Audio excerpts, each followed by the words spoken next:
Mideast Realities, a unique half-hour highlighting the real Middle East.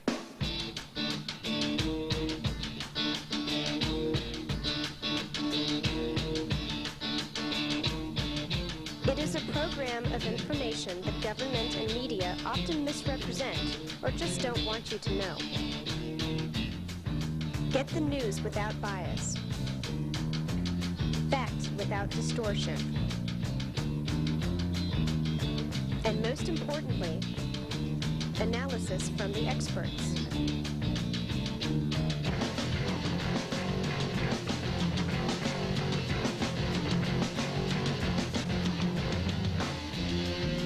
With your host and chairman of the Committee on the Middle East, Mark Bruzonsky.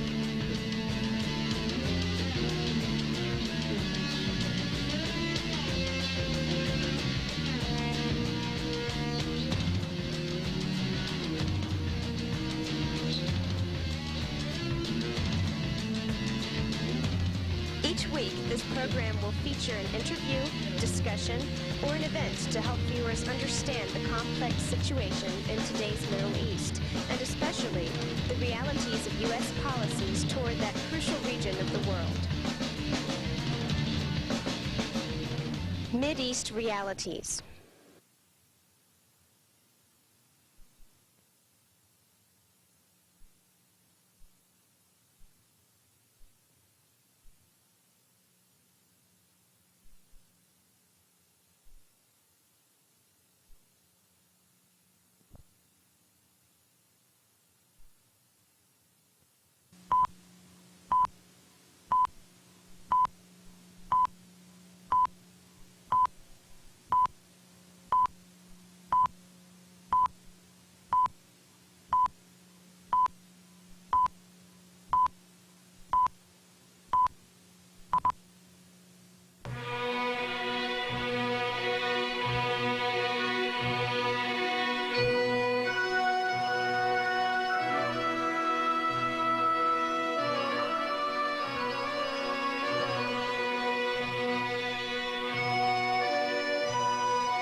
With incitement like this, it didn't take long for the stones to come out. Hebron's young men aiming at the Jewish settlement in the divided city.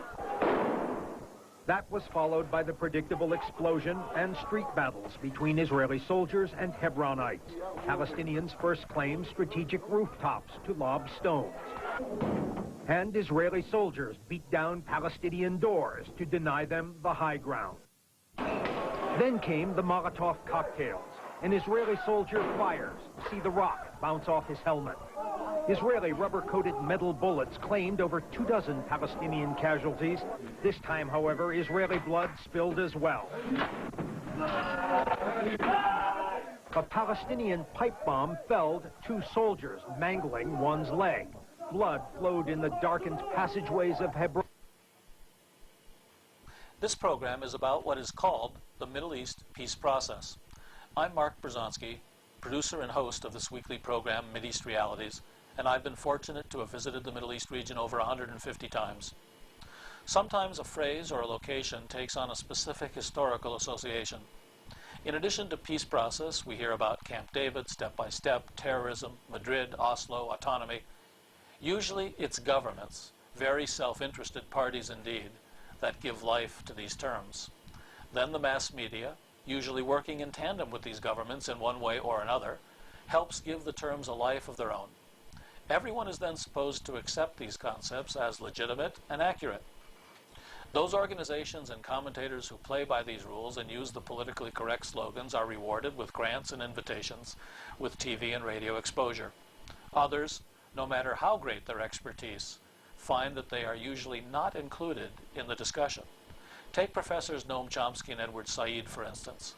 Widely acknowledged in academic circles as towering intellectual giants, they are only rarely heard in the mass media when it comes to the Middle East, an area of major concern and passion for each of them.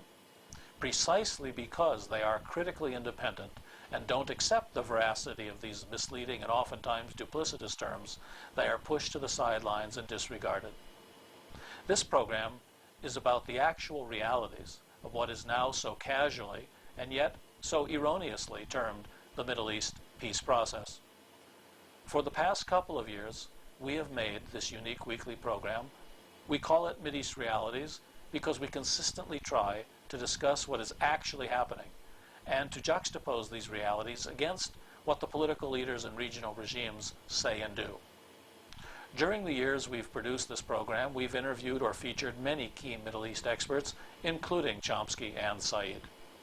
So please, sit back for the next 20 minutes while we show you clips from past MER programs focusing on the realities of what is popularly known as the Middle East peace process. And if many of these things you're about to be exposed to don't sound familiar but are of interest, well, that's precisely why we feel the need for this program. It's also why we hope you'll get in touch by phone, email, or on the internet and find out how you can watch MERTV regularly.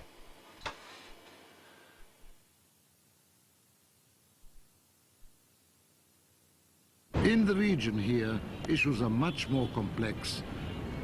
One would be questioning whether we are really having a situation of peace. Yes, right.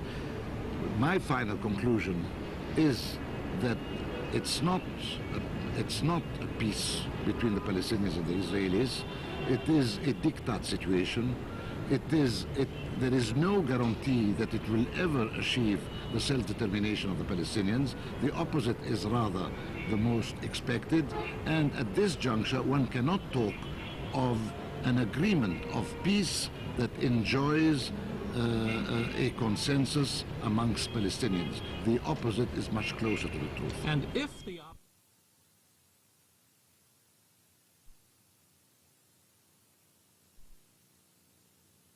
Now, an authority which cannot seem to show its people anything but shortcomings in maintaining their national rights, rights for which they fought for a long time, which is incapable of doing things that could make the Palestinians feel a positive change, which fails to impose the rule of law, guarantee respect of private and public rights, and which concentrates on security measures against its people because they continue to resist Israeli occupation.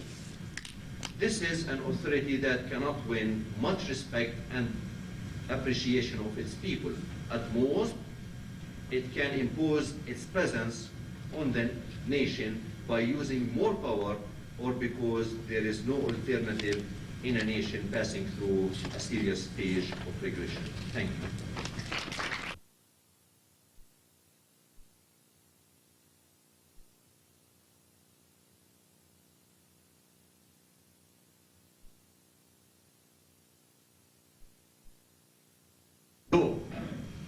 We are not against the rule of law. In fact, we want the rule of law, but we want fairness and equality before the law.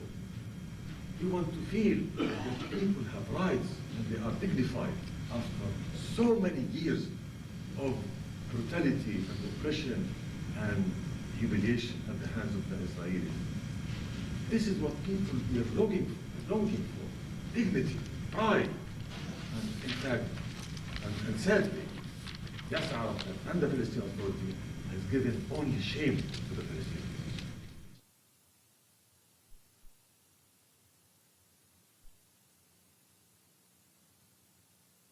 policy. And since by definition the U.S. is pursuing the peace process, that is a definition, incidentally. The peace process is by definition whatever the United States is doing managed to get the war.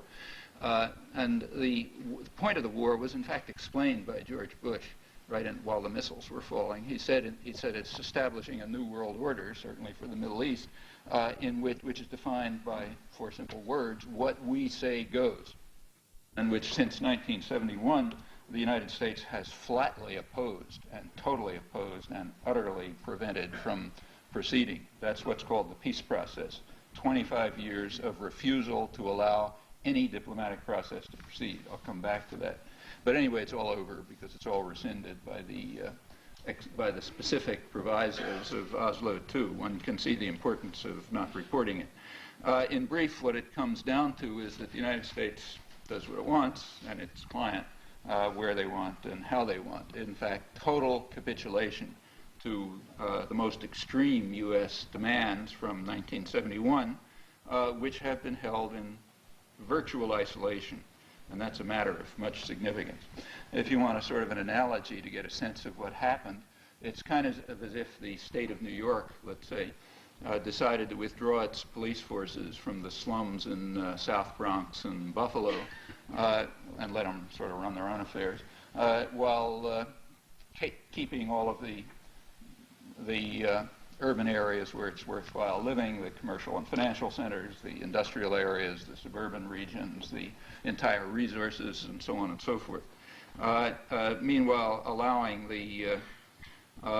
turning the areas put aside, let's say South Bronx, over to mercenary forces run by the New York police, or state police, but from the outside. And so that's the standard pattern of colonial control. It's the pattern of the U.S., say the British in India. About 90% of India was controlled by Indian soldiers under the British Empire. The whites of South Africa and Rhodesia used mostly black forces. In fact, they're the ones who carried out the worst atrocities. The United States and Central America, we don't call that colonies, but that's just cosmetic. U.S. colonies in Central America are run by local terrorist forces called the Army or something like that. And that's, in fact, the standard style of colonial control. It's stupid for any colonial power to try to run, the local people with its own forces. Much better to get local mercenaries, usually brought from some other region or something like that.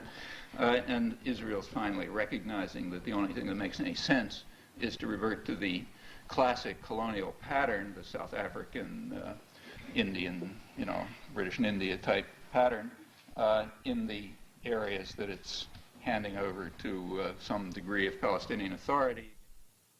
What is active? I doubt that Israel will keep all the territory it now has. That would be completely crazy, in fact. Probably they'll go back to something like the most extreme demands that have been put forth in the past. The current agreement is, in fact, way out at the extreme. In fact, what it looks like now is the Sharon Plan of 1981.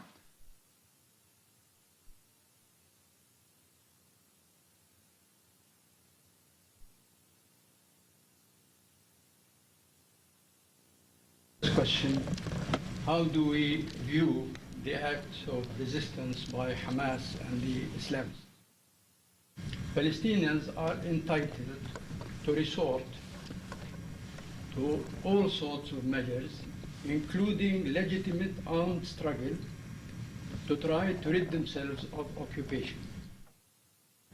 The Israeli position, which is based on Israeli military power, and with heedlessness towards legality and legitimacy and United Nations resolutions, is actually an indirect call for violence. Peace, but Israel has maintained its intransigent position, claiming all the Palestinian territory, and on the basis of which it continues to practice its settlement activity. Israel, in the recent time, killed so many Palestinians in cold blood, Palestinians that it apprehended and could have arrested, but it preferred to kill them.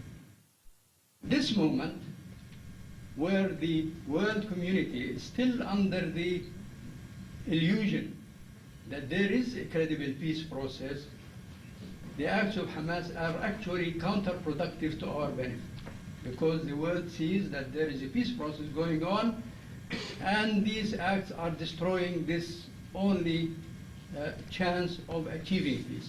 But this is going to change very soon. The world is going to realize that this peace process is not really a peace process. It is obstructive. Thank you.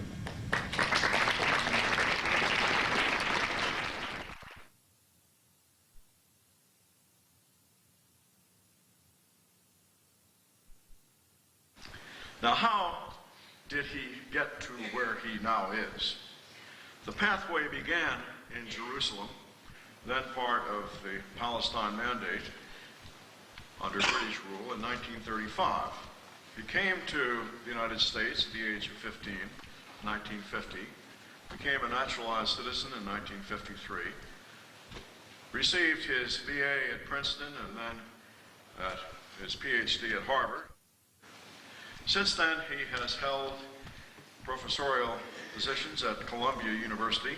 He now holds a distinguished endowed chair in English and comparative literature. He has, as far as I could discern, held every major fellowship known to man or beast. Center for Advanced Study in Behavioral Science, mind you, not cultural studies, at Stanford. The National Endowment for the Humanities, the Guggenheim Foundation, the Social Science Research Council, among others. He is a fellow of the American Academy of Arts and Sciences.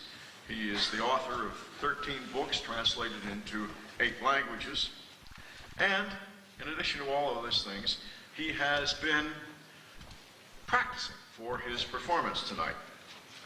Practicing in the form of 27 major endowed lectures that he has given, and lectures at well over 100 universities in the United States, Canada, the Arab world, United Kingdom, South Africa, and doubtless other places. In my opinion, the peace agreement that was signed with the PLO was, I think, a Machiavellian document, a Machiavellian moment, seized by Peres and Rabin to they found a demoralized and isolated leadership, Palestinian leadership, got them to sign an agreement which was not studied by lawyers or even by people who knew English on the Palestinian side. And what is in place now, this so-called autonomy, is in effect a way of continuing the Israeli occupation of the West Bank and Gaza, in other words, asserting Israeli sovereignty over the whole of the land of historical Palestine, but doing it in a way that turns on the American media and says, oh, it's a great new moment of peace, it's the handshake between Rabin and Arafat, and not looking at the situation on the ground, which allows the Israeli army to remain, redeployed, but remains nonetheless, and gives Israel the consent of the Palestinians to control the borders, to control sovereignty, to control the sea, to control the air, to control security, to control foreign affairs, and to do this all in the name of peace. One peace. But there are different kinds of pieces. There we come to the question of definition again. It's not just the clash of visions, but it's also how you define peace. And if you mean by peace, peace between equals, which is what I'm talking about. If you want to have a real peace between Israelis and Palestinians, it has to be between equals. It has to be between people who have the same rights as was achieved in South Africa, right?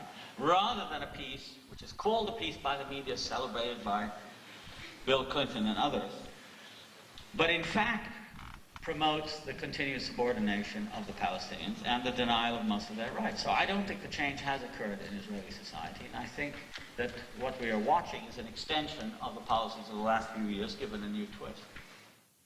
Debate, and my critique of the current peace process, as it's called, is that this is not a way of abating it. It's a way of simply deferring it for some length of time. But I think the problems will stay there. Because it's very difficult for Palestinians, for example, to accept the position forever of being second-class citizens, of politicians like President Clinton, who goes to the Middle East and gives speeches only about terrorism and violence, completely ignoring the fact that hundreds of thousands of millions of people are undergoing violence, injustice, poverty, suffering that provokes people. And of course the question is not that there is terrorism, but why there isn't more of it, given the incredible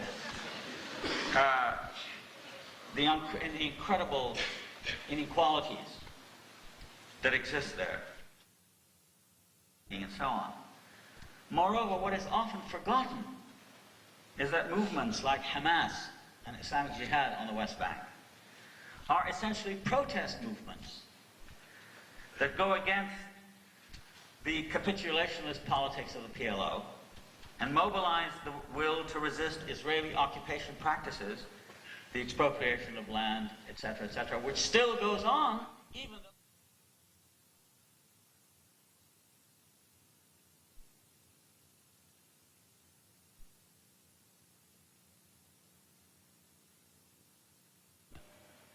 Let's talk about the peace process itself. It looks rather different to people in the region than it does to people in Washington, doesn't it? I put peace process in quotation marks when I write about it in my newspaper. It's an American expression. It's definitely not a Middle Eastern expression. Well, I mean, all one can say about the, quote, peace process, unquote, now is that it's dead. It's finished. It's over. And the most remarkable thing I find in coming now to the States is the degree to which people don't realize that. I have to live the reality of the Middle East, and I'm on the ground. And I have not met anyone in the past 2 to 3 months, including those who originally, wrongly in my view, believed it would work, who doesn't now believe it's dead and finished completely. The phrase to domination process.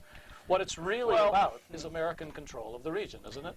I think it is about an American-Israeli peace. It is not about an Arab-Israeli peace. It's about a peace which is a piece of machinery which is produced by the United States and Israel together and is presented to the Arab world.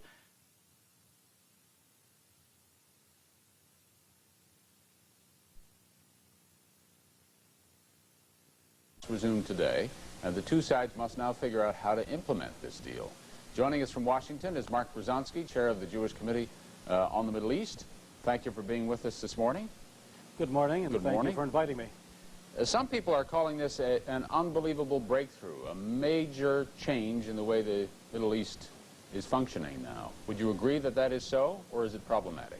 Well, you know, every time there's a diplomatic deal, it's always called a major breakthrough. That's what the politicians who make the deals feel they have to say.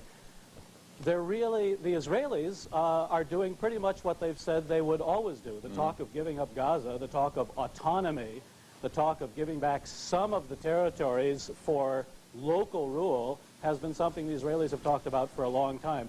The change that you're witnessing is that Yasser Arafat, pressured as he is, losing his grip as he has been, without financial resources, finding himself cornered and without anywhere to go, has agreed to things that heretofore the Palestinian movement has always said they would never agree to. Now, there's no doubt that there's a major shift in the road ahead. Whether it's going to lead to a stable and just peace, to be very frank, I'm quite skeptical. You're watching Washington, D.C., the south lawn of the White House, where those people sitting there are waiting for an historic moment in Middle East politics. 3,000 invited guests who are waiting for the arrival of the players in this momentous occasion in which the PLO and Israel agree to recognize one another, and a timetable is put in place for Palestinian autonomy in the Gaza Strip and West Bank. It's a big day in Washington, D.C. We're going to be assisted in our coverage this morning of this event by Mark Bruzonsky in Washington. It's an odd political marriage, and we've all been asked to come and witness the marriage of the oddest of the odd couples. On the other hand, the central issues of the conflict have been left unresolved. We don't know what's going to happen to Jerusalem, to settlements, to Palestinian refugees, to Palestinian statehood. It may well be a start. Many people are saying it is a start to real mutual recognition and Palestinian statehood. So far, what it is is a defeated Palestinian leadership that was totally bankrupt, cornered, had nowhere to go, and instead of declaring defeat, they decided to accept what they always said they wouldn't accept, which is very limited autonomy, and declare it defeat. And that's why Yasser Arafat is here. He conceded, he cried uncle, he did what he had always been told he must do, and what he'd always said he wouldn't do. Having done it, he was told to come and sign the document.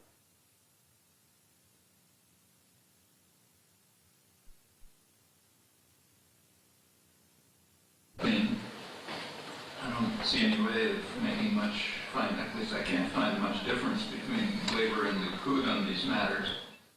The basic point was made quite well, I thought, by Benjamin Ben-Eliezer, describing future settlement plans in an interview right after the signing of Oslo II.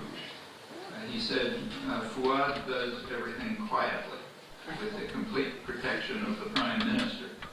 And he proceeded to spell out extensive development plans, including 2 circles of settlement around Greater Jerusalem. The term to be used is natural growth, he explained. We'll build quietly, and the Americans will pretend not to understand. That's the history of the last 30 years.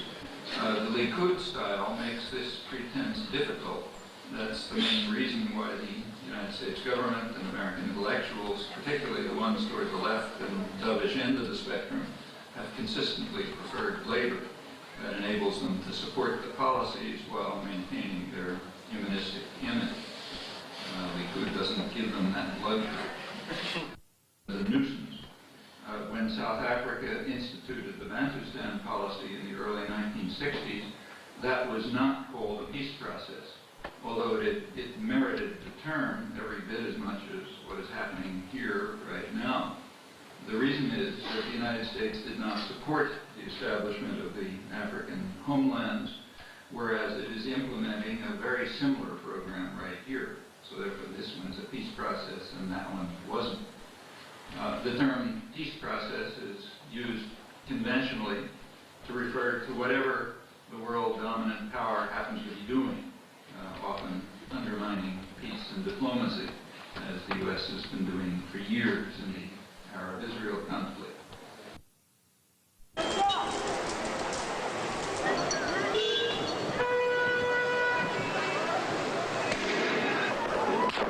But when the attack came, it was from one of their own. An off-duty soldier in army uniform. The sudden violence underlined just how volatile Hebron is. An explosive mix of fundamentalist Jews and fundamentalist Arabs claiming the same land. Hebron is still the stumbling block. Scuffles today between Palestinians and settlers underline.